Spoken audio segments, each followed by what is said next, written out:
Now let's look at the next lesson that would happen, and that would be the how-to lesson. I would be doing this in smaller groups, not in the whole class time. Let's look at that scope and sequence document so you can see the information. So I call this the rules and the how-to for the actual story. These are general rules for using FabuLingua as well as the actual devices. And then the Rani Isapi Mi Familia, magical translations. So they're learning the two things at once, the mechanics of it, as well as how these stories work. And I would have a large group, which for me, that comfort level is 6 to 8 kids. I have a heterogeneous grouping. I want to make sure that the groups are small enough that I can see everybody, if they're understanding, if not.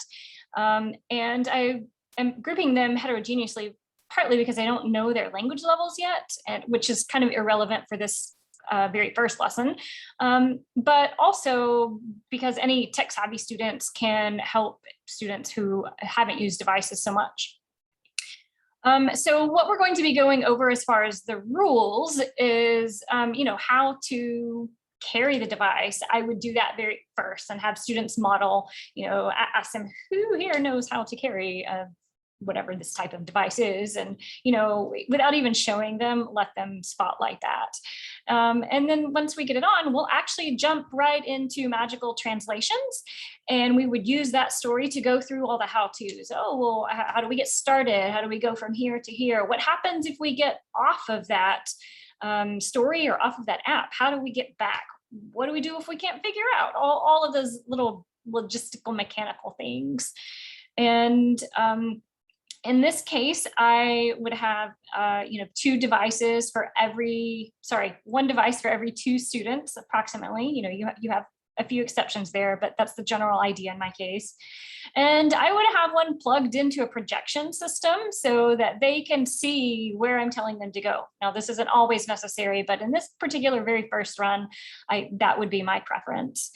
And I would have independent work for other students. Remember, on that schedule, the students not in this group lesson are working on their special project, and obviously on things that they can manage on their own, cutting out lily pads, decorating their pond scene, etc.